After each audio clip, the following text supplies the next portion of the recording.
स्वागतम गुरुदेव शरणागतम गुरुदेव स्वागतम गुरुदेव शरणागतम गुरुदेव गुरुदेव तुम्हारी जय जय हो गुरुदेव तुम्हारी जय जय हो जय जय हो जय जय हो जय जय हो गुरुदेव स्वागतम गुरुदेव शरणागतम गुरुदेव स्वागतम गुरुदेव शरणागतम गुरुदेव।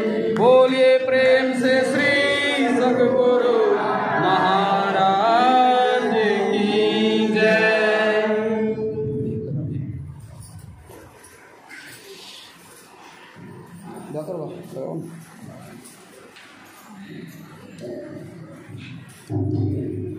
हाँ बोलिए बोलिए ना।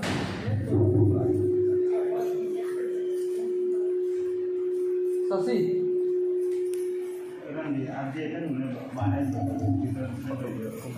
ऐसे आराम से बैठिए हाले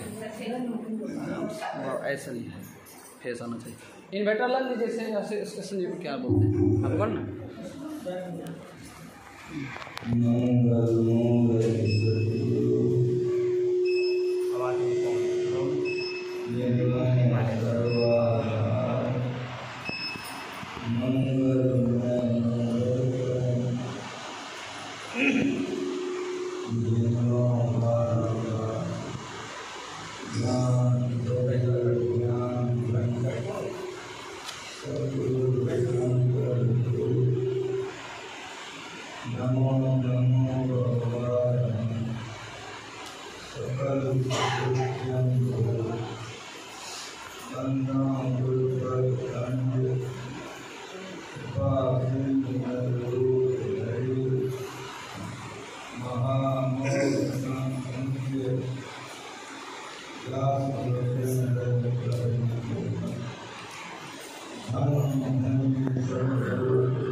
मौतें कछु न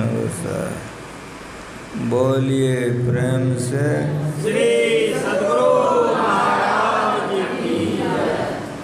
हम जो बोलते हैं तो आप लोगों को आवाज़ मिलती है, सुनते हैं, सुनाई ठीक ठीक पड़ रहा है।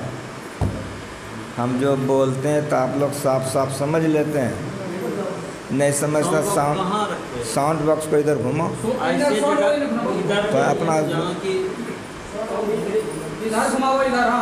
लोग सुनने के लिए इधर घुरा चलाओ इधर रहने दो, बस रहने दो।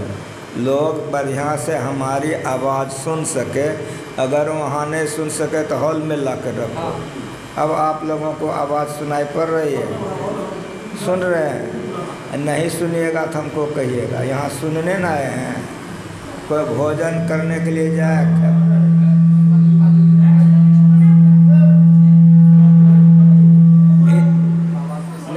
खाली मुंह ऐसे कर दो, हाँ थोड़ा सा टेढ़ा रखो, लोग सुनेगा ना, सीधा मत रखो, रहने दो।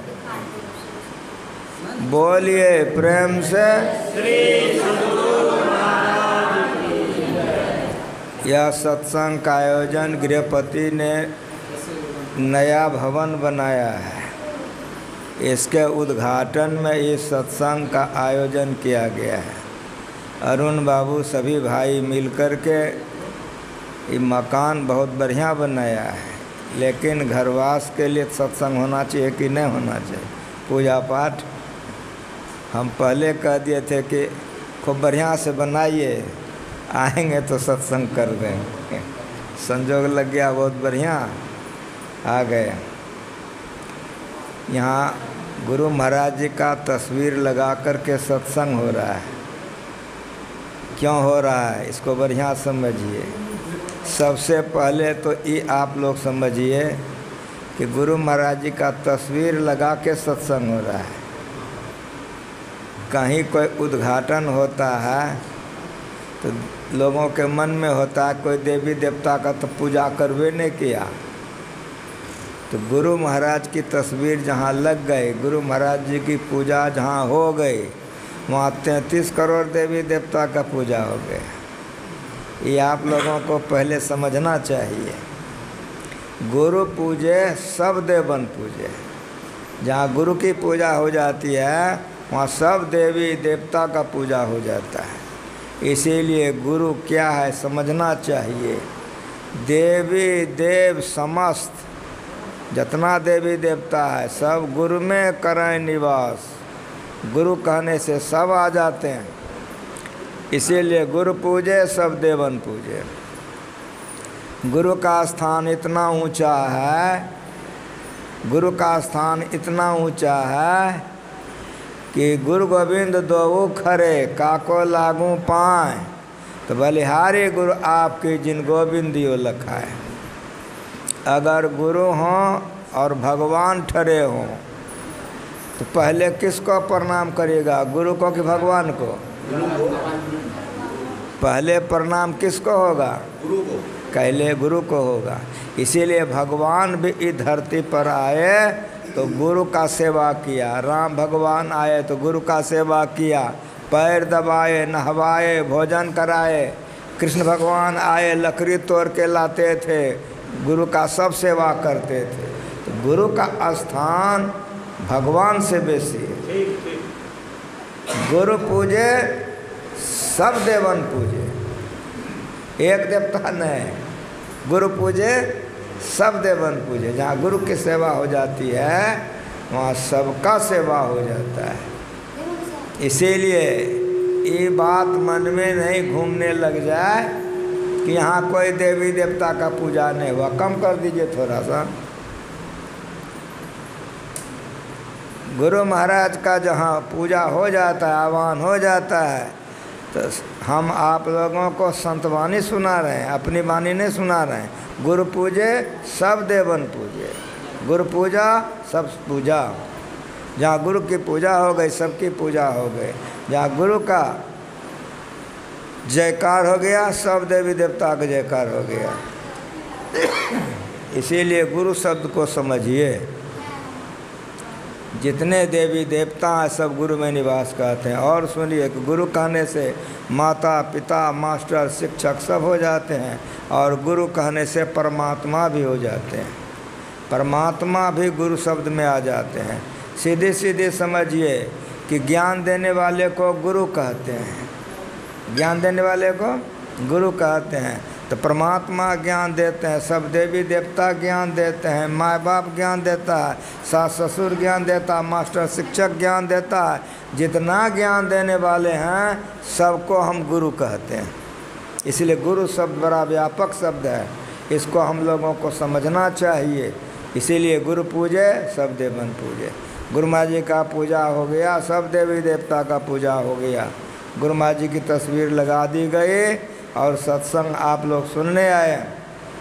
जहाँ सत्संग होता है वहाँ परमात्मा का वास होता है। देहि सत्संग निज अंग श्रीरंग भवभंग कारण शरण सोखारी। तुलसीदास जी महाराज की वाणी है। ये सत्संग भगवान का निज अंग है। सत्संग करने से क्या होता है, सत्संग कैसा है? तो शिवजी पार्वती का आप लोग सुने होंगे। भगवान शंकर कहीं जा रहे थे, माता पार्वती भगवान शंकर के साथ में थे। बसहा पर दोनों बैठ के माँ पार्वती और भगवान शंकर कहीं जा रहे थे। जाते जाते भगवान शंकर बसहावर्द को रोक दिए, उतर गए। उतर के वहाँ की मिट्टी को प्रणाम किए, मिट्टी दे में लगाए माथे में। फिर चढ़ गए, फिर कुछ दूर गए। जाते जाते फिर शंकर भगवान बसहा पर से उतर गए। फिर हाथ जोड़ करके जय सच्चिदानंद करके प्रणाम किए। फिर चढ़ गए, फिर चल दिए। फिर जाते जाते जाते जाते बहुत दूर फिर निकल गए, फिर उतर गए। फिर वहाँ की मिट्टी को प्रणाम किए। तो माता पार्वती से नहीं रहा गया। कहा आप ऐसे काहे करते हैं? कहा क्या हुआ? कहा वहाँ पर कुछ नहीं था, प्रणाम किए। फिर आप ठहरा होकर जय सच्चिदानंद कह के प्रणाम किए। यहाँ मट्टी है, कुछ नहीं है, प्रणाम करते हैं। आपका काम तो समझे में नहीं आता है, ऐसे कहे करते हैं। आप देवों का देव महादेव हैं, सब जगह प्रणाम करते हैं। तब भगवान शंकर मुस्कुराए, कहा तुम समझी नहीं। सुनो, पहले बार जो हम प्रणाम किए थे वहाँ का मट्टी मथा में लगाए थे, वहाँ बहुत से भक्त बैठ कर के सत्संग किए थे, तो वहाँ की मिट्टी बड़ी पवित्र हो गई थी। तो वहाँ का मट्टी इसलिए लगाएं कि हमारी भक्ति बढ़ेगी। समझ रहे हैं सत्संग की महिमा, कि भगवान मट्टी लगाते हैं। संतों की और सत्संग की यह महिमा है। और जो तुमने देखी कि मैं जय सच्चिदानंद कह के प्रणाम किया, तो सत्संग हो रहा था, हमको वहाँ जाना चाहिए, लेकिन नहीं जा सके। तुम्हारे साथ कहीं काम करने जा रहे हैं, इसीलिए यहीं से प्रणाम करके अपनी हाजिरी बना के हम प्रणाम कर लिए। और यहाँ के लिए पूछ रही हो? भगवान ने, शंकर ने कहा कि यहाँ के लिए तुम हमको पूछ रहे, तुम अपनी दृष्टि से जरा देखो कि यह जमीन कितनी पवित्र हो गई है, आपस में कसमसा रही है, इतनी पवित्र हो गई है कि बहुत से भक्त आकर के जल्दी यहाँ सत्संग करेंगे। जहाँ सत्संग हो गया वहाँ की मिट्टी को उन्होंने प्रणाम किया, जहाँ सत्संग हो रहा है वहाँ शिव जी ने प्रणाम किया, और जहाँ होने वाला है वो मिट्टी को प्रणाम कर रहा है। सत्संग करने से बहुत पवित्रता होती है। जैसे अभी हम अरुण बाबू के घर में सत्संग कर रहे हैं, कि नया मकान बनाए, हमको बुलाए। तो मेरी बात सुनिए, कलकत्ता में एक बहुत बड़ा फ्लैट बनाया था, हमको ले गया सत्संग कराने। तो जैसे ये घर है, इसके बगल से एक गलियारी थी, उधर से भी कई मंजिला था वो, इससे बहुत बड़ा भवन था वो। ऊपर 2 मंजिले पर इधर से भी गली थी, उधर से भी गली, इस तरह से हॉल बहुत बड़ा, जैसे ये हॉल बहुत बड़ा है, इस तरह से हॉल में हम ऐसे सत्संग कर रहे थे। घर वालों का बहन आई थी, तो बहन सवासीन हो गई। तो उस सत्संग के आगे में गेट के सामने बैठी थी। जो महिला वगैरह आती थे तो उसको महिला खटाल में बैठाते थे, जो पुरुष लोग आते थे पुरुष खटाल में, इधर आप भैया बैठिए, आप बहन जी इधर बैठिए, बैठाती थी, बाहर में रहती थी। जब मेरा सत्संग समाप्त हो गया तब एक घटना सुनाया, हमको भी सुनने के लिए मिला। जिस समय मेरा सत्संग इस तरह से खूब बढ़िया से चल रहा था, तो उसकी बहन कुर्सी लगा के गलियारे के पास बैठी थी।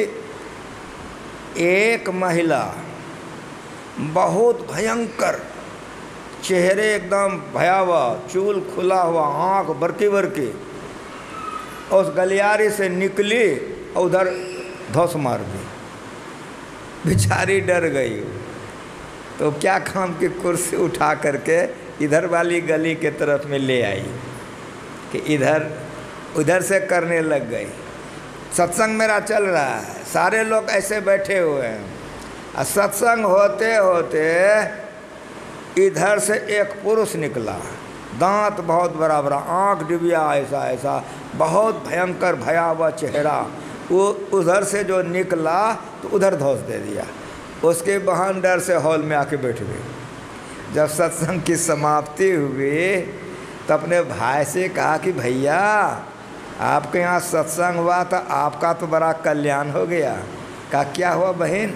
कहा अरे ये घर से इधर से मैंने आँखों देखी, बड़ा भयावह भयंकर एक ठो चेहरा वाली महिला कूद गई। इधर जब मैं आई तो ऐसे पुरुष कूद गया। जहाँ सत्संग होता है वहाँ निकृष्ट आत्मा नहीं रह सकती। स्वर्ग भूत प्रेत जाएगा, ठीक ठीक बोलिए ना, भूत प्रेत नरक जाएगा। जो नरक जाते हैं वो भूत प्रेत का जोनी होता है। पवित्र आत्मा वहाँ नहीं टिक सकती है।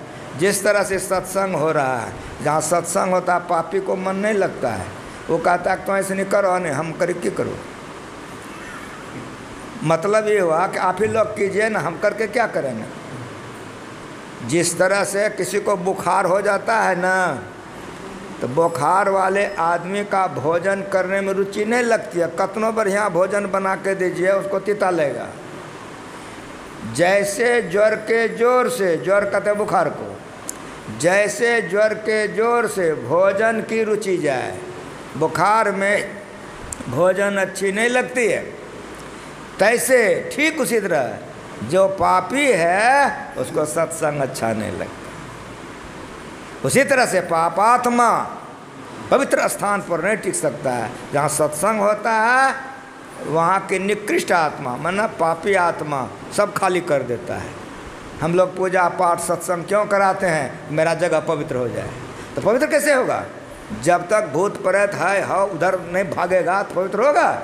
जहाँ सत्संग होता है जगह पवित्र हो जाता है, वहाँ देवी देवता का वास होता है। जहाँ देवी देवता रहेगा वहाँ भूत प्रेत रहेगा।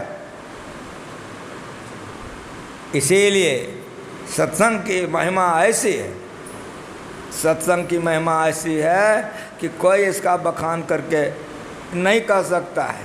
वाल्मीकि नारद घट जोने, निज निज मुखन कहे निज होने, जलचर थलचर नवचर नाना, जे जर चेतन जीव जहाना, मत के रति गति भूत भलाए, जब जय जतन जहाँ जय पाए, सो जानब सत्संग प्रभाव। ये तुलसीदास जी महाराज ने रामचरितमानस में लिखा है, जो आप लोग अभी पाठ में सुनबो किए।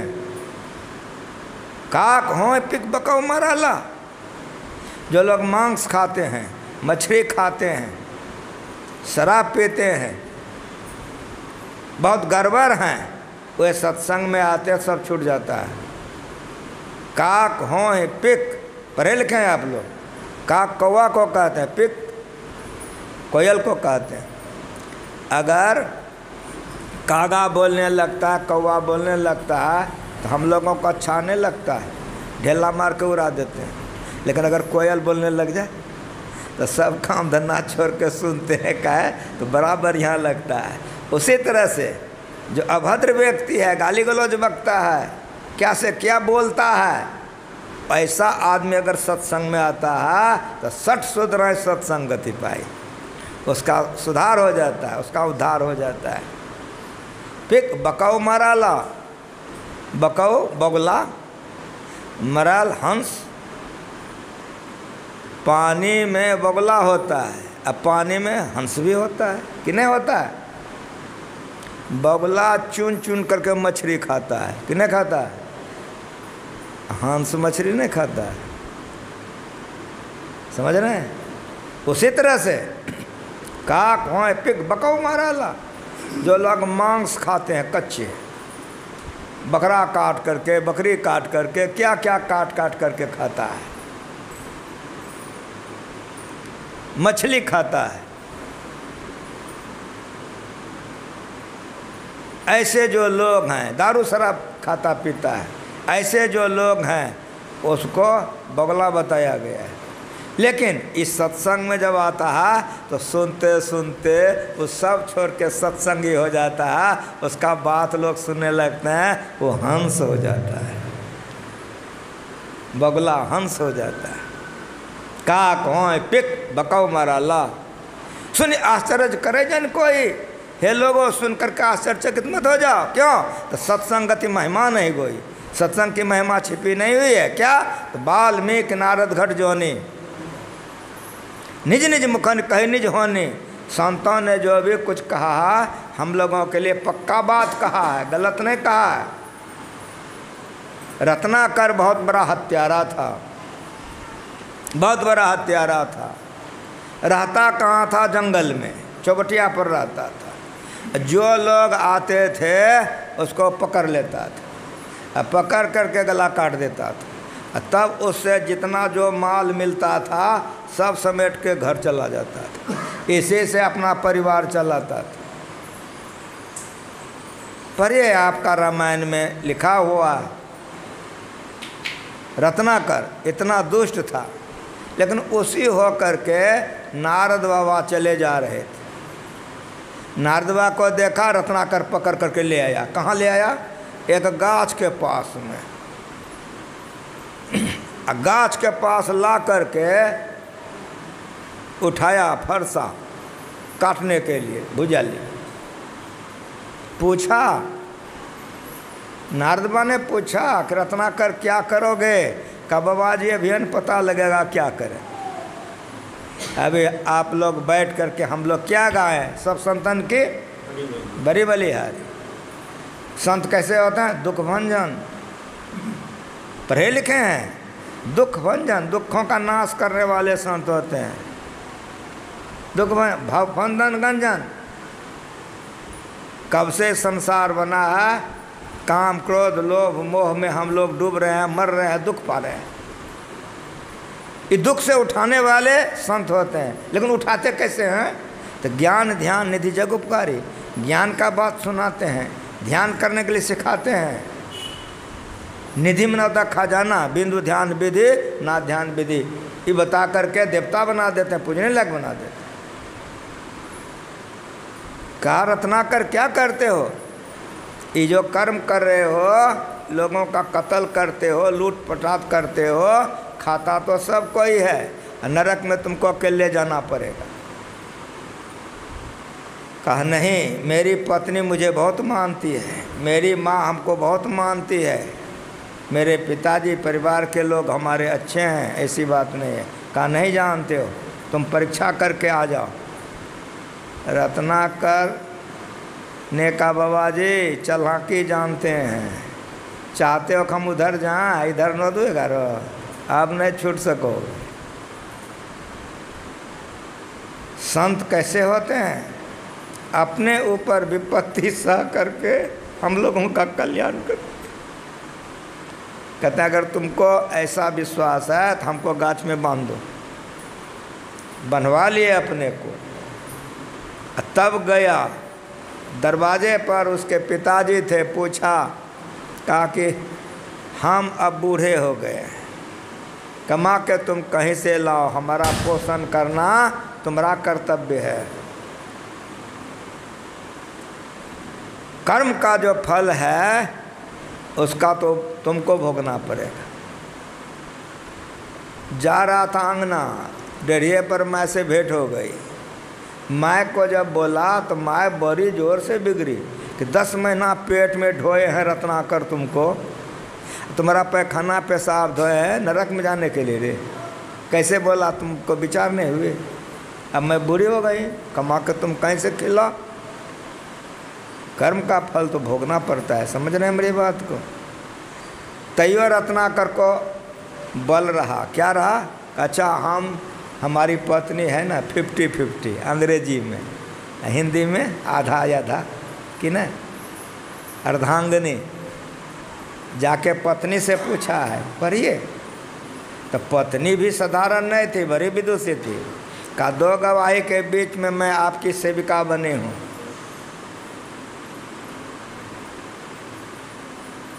मेरा जो कर्तव्य मैं करती हूँ वो कर्मफल आपको भोगना होगा। 2 गवाही, बाराती और सराती। जब लड़का लड़की का शादी होता है तो बाराती सराती समझ रहे हैं कि नहीं? क्या है बाराती सराती? लड़की की गवाही है कि आज से तुम्हारा पति हो गया, इधर उधर करोगे तो नरक में जाओगे। लड़का का गवाही है कि आज से तुम्हारी पत्नी हो गई, इधर उधर करोगे दुर्गति में जाओगे। गवाही है।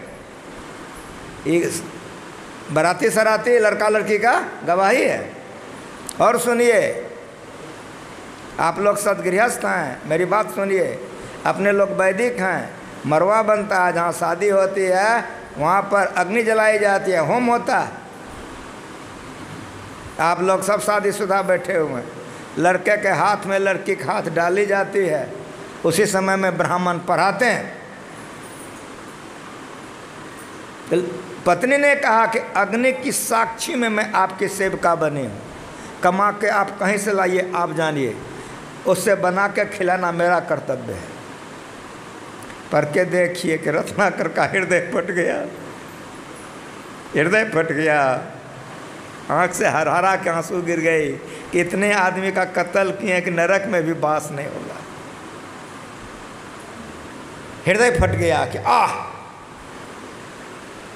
जब वहाँ से रत्नाकर निकला है तो कलेजा हिल रहा है रत्नाकर का। गुरु महाराज जी का पदावली आप लोग पढ़ते हैं, पढ़िए। गुरु महाराज जी लिखे हैं कि संस्कृति संताप से कांप रहे। कांपना शब्द लिखे हैं गुरु महाराज।